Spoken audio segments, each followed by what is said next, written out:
ఇప్పుడు ఇందాక అంబటి రాంబాబు గారు చెప్పినట్టు ఒక ఒక దీన్ని జస్ట్ వాంట్ టు రీఅసర్ట్. ఇప్పుడు సినిమా అనేది ఇప్పుడు నేను లక్ష్మీస్ ఎన్టీఆర్ తీసినప్పుడు ఒక 25 సంవత్సరాలు కిందట జరిగిన ఒక ఇన్సిడెంట్ ఆధారంగా ఆ పర్టికులర్ టైంలో ఎన్టీ రామారావు గారికి జరిగిన అందరికీ తెలిసిన విషయమే, దాన్ని క్యాప్చర్ చేయడానికి ట్రై చేశాను.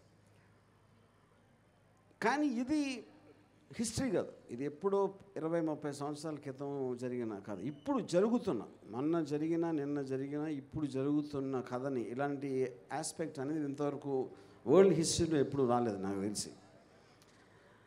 సో దాంట్లోంచి వచ్చిన ఒక ఒక కొత్తదనం అనేది నా మొత్తం కెరీర్లో అది ఆ కైండ్ ఆఫ్ ఏ అప్లికేషన్ నేను చేయలేదు. ఇప్పుడు ఈ సినిమా గురించి చెప్పటానికి ఏం లేదు. ఎందుకు లేదంటే పబ్లిక్ డొమైన్లో ఉన్న కొన్ని ఉంటాయి, అందరికీ తెలిసినవి కొన్ని ఉంటాయి. వేరే వేరే విశ్లేషకులు వాళ్ళు ఏం మాట్లాడతారు, వాళ్ళు ఏం అనలైజ్ చేస్తారు అనేది రకరకాల ఒక దృక్పథాలు ఉంటాయి. సో స్టోరీ కన్నా ఎక్కువ నా ఫీలింగ్ క్యారెక్టర్స్. ఇప్పుడు మనుషులు ఉంటారు, మనుషులు డెసిషన్స్ తీసుకుంటారు, ఏమి వ్యూహం పని తీసుకుంటారు, లేకపోతే ఎలాంటి పరిస్థితుల్లో తీసుకుంటారు, బయటికి ఎలా కనిపిస్తారు, లోపల ఏం ఆలోచిస్తారు, ఏం వ్యూహాలు పన్నుతారు అనే ఒక సైకలాజికల్ ఆస్పెక్ట్లో నేను పొలిటికల్ మనిషి కాదు, నాకు తెలియదు పాలిటిక్స్, కానీ పొలిటికల్ సైకాలజీ అనేది నాకు తెలుసు అని నా feeling as a writer and director. So ఇప్పుడు క్యారెక్టర్స్ గురించి చెప్పాలి అంటే, ఇప్పుడు నేను ఇందాక చెప్పినట్టు రామారావు కూడా చెప్పారు, చంద్రబాబు నాయుడు అనే పేరు కానీ పవన్ కళ్యాణ్, లోకేష్ అందరి పేర్లు అవి ఉండటానికి కారణం, ఇప్పుడు డెమోక్రసీలో ఒక ఒపీనియన్ చెప్తాం ఎవరైనా సరే. ఇప్పుడు ఒక చిన్న ఇదేంటంటే, వాళ్ళ లోకేష్ ట్రై చేస్తుంది వ్యూహం ఆపటానికి. తను వన్ ఆఫ్ ద థింగ్స్ ఏం పెట్టాడంటే, పిటిషన్లో ఇలా మమ్మల్ని కించపరుస్తున్నారు సినిమాలో. తను పొద్దున్న లెగిస్తే చేసేది ఉట్టి కించపరచడం. జగన్ని సైకో జగన్ అంటాడు, లేకపోతే మా హంతకుడు అంటాడు, ఇది అంటాడు, అదంటాడు. అది కించపరచడం కదా అసలు? ఇది మీనింగ్ ఉందా దానికి? చంద్రబాబు నాయుడు గారు కానీ, పవన్ కళ్యాణ్ కానీ, లోకేష్ కానీ, జగన్ గారు గవర్నమెంట్లో ప్రజలకు పని చేస్తున్న టైంలో వీళ్ళందరూ కేవలం అవతల వాళ్ళని తిట్టడం ఒక్కటే పని పెట్టుకున్నారు, అందరికీ తెలుసు. అలాంటి వాళ్ళు వ్యూహంలో వాళ్ళని కించపరుస్తున్నాను అనే దాని మీద కోర్టుకు వెళ్ళడం కన్నా పెద్ద జోక్ నేను. సో ఇప్పుడు క్యారెక్టర్స్ వైజ్గా ఇందాక నేను చెప్పినట్టు, ఇప్పుడు చంద్రబాబు నాయుడు గారు అని ఆయన ఒక అంటే నా పాయింట్ ఆఫ్ వ్యూలో నేను ఫస్ట్ ఆయన రిజిస్టర్ చేసింది ఎన్టీ రామారావుని వెన్నుపోటు పొడిచిన. అంతవరకు ఎప్పుడు ఫాలో అవ్వలేదు ఎక్కువ ఆయన గురించి. సో ఆయన ఫేమ్లోకి వచ్చిందే దాని నుంచి. వచ్చిన తర్వాత ఏమాత్రం కామన్ సెన్స్ ఉన్నా ఎన్టీ రామారావుని ఇంకా బ్యాడ్ క్యారెక్టర్గానే కన్సిస్టెంట్గా ఉంచితే అట్లీస్ట్ ఒక పాయింట్ ఆఫ్ వ్యూ ఉంటుంది ఆయన దృష్టిలో, ఆయనకు ఉన్న ఎక్స్పీరియన్సెస్ అని. ఎప్పుడైతే అయిపోయి ఆయన పోయిన తర్వాత మళ్ళీ ఆయన దేవుడు చేసి ఆయన మహానుభావుడు ఆయనే కనిపెట్టాడు అంటే ఎన్టీ రామారావు గారికి ఉన్న ఫ్యాన్ బేసు ఎక్కడ పోతుందో అనే భయంతో అది చేయటం. సో అలాంటి వ్యూహాలు పన్నే ఆయన ఆబ్వియస్లీ అప్పటి నుంచి ప్రతి దానికి నేనే ఇది చేశాను, నేను అది చేశాను అని చెప్పి అక్కడి నుంచి ఇంతవరకు ఆయన ఏం చేశాడో నేను ఒక మామూలు ప్రేక్షకుడిగా, one of the citizens of ఆంధ్రప్రదేశ్గా నేనైతే చూడలేదు. అప్పుడు నాకు ఒక ఒపీనియన్ ఏర్పడుతుంది తన మీద. అలాగే రంగుల రాజా పవన్ కళ్యాణ్, ఇప్పుడు ఆయన మొహానికి రంగు వేసుకుని ఒక పెద్ద సూపర్ స్టార్ అయిపోయాడు. Nobody says no, terrific, absolutely. ఆయన పెద్ద ఫ్యాన్ ఫాలోయింగ్ ఉంది.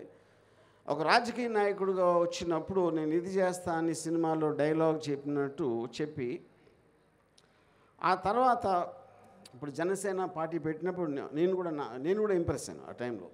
సో దాని తర్వాత అన్నీ జరిగిన అందరికీ తెలుసు, దాన్ని మళ్ళీ మనం రిపీట్ చేయాల్సిన అవసరం లేదు. ఇప్పుడు లేటెస్ట్గా చూస్తే ఊరు పేరు తెలియని ఒక అమ్మాయి తెలంగాణలో ఫేమస్ అయిపోయి బర్రెలక్క, అంటే బర్రెల్ని కాస్తుంది. బర్రెల్ని కాసే ఒక అమ్మాయి అంత పాపులర్ అయిపోతే ఈయన సూపర్ స్టార్ అయ్యి ఉండి బర్రె లెక్క అయిపోయాడు. బర్రె లక్కకి బర్రె లెక్కకి తేడా ఏంటంటే బర్రెల అక్క, ఆ బర్రెలకి అక్క ఒక కాపరిగా కాస్తుంది. ఇక్కడ ఈయన బర్రెలాగా చంద్రబాబు నాయుడు, లోకేష్ వాళ్ళు ఏమి చెప్తే అంటే ఇప్పుడు బర్రెలు గొర్రెలు ఇటెలు అటెలు ఏయ్ దద అని అని అని చెప్తా ఉంటే ఆ గొర్రెలు బర్రెలు ఏమి చేస్తాయో ఇప్పుడు సూపర్ స్టార్ పవన్ కళ్యాణ్ అది చేస్తున్నాడు. ఇది నేను జనసేన మనిషిని కాదు, కానీ జనసేన కన్నా ఎక్కువ పవన్ కళ్యాణ్ నాకు ఇష్టం. కానీ ఇప్పుడు అది మొత్తం పోయింది నాకు because of his thing. So ఇప్పుడు అలాగా ఇప్పుడు లోకేష్ అని అతను ఎవరు చంద్రబాబు నాయుడు కొడుకు కాకపోతే అతనికి ఒక కార్యకర్త దగ్గర బాయ్గా చేయటానికి కూడా తనకి పొజిషన్ లేదని నా ఫీలింగ్. ఏది మామూలు కార్యకర్త దగ్గర నేను చెప్పేది. ఇప్పుడు ఆయన ఏమీ చేయకుండా ఎక్కడ ఒక గెలవకుండా అసలు ఈయన ఏదో ఒక పెద్ద మహానుభావుడు అనేసి ఆయనే అనుకుని ఆ ఫాదర్ ఏమో పుత్ర ప్రేమతో ఆయన లేపి చేయటానికి ఇవన్నీ అందరూ గమనిస్తారు. నేను ఒక్కనే కాదు కదా, టోటల్ ఆంధ్రప్రదేశ్లో ప్రజలందరికీ ఆ వ్యూ పాయింట్ ఉంటుంది. ఆ వ్యూ పాయింట్లో నేను వాళ్ళని సినిమాలో క్యాప్చర్ చేయడం జరిగింది. అప్పుడు అది చూసినప్పుడు ప్రజలందరికీ ఆల్రెడీ ఒక ఒపీనియన్ ఫామ్ అయి ఉంటుంది. ఆ ఒపీనియన్లో చూస్తే నువ్వు చేసింది కరెక్టా లేకపోతే కాదా అని థియేటర్లో ఉన్న వాళ్ళకి తెలుస్తుంది. ఎందుకంటే చేసింది వాళ్ళ కోసం. మీరు స్పీచ్లు ఇచ్చినా, ర్యాలీలో మాట్లాడినా, మీటింగ్లో మాట్లాడినా, ఎక్కడ మాట్లాడినా సరే ఫైనల్గా ఇంకొకళ్ళకి కమ్యూనికేషన్ చేయడానికి ట్రై చేస్తాం మనం. అలాగే ఈ సినిమా అనేది నా కమ్యూనికేషన్ నేను వీళ్ళ మీద ఫీల్ అయ్యేది.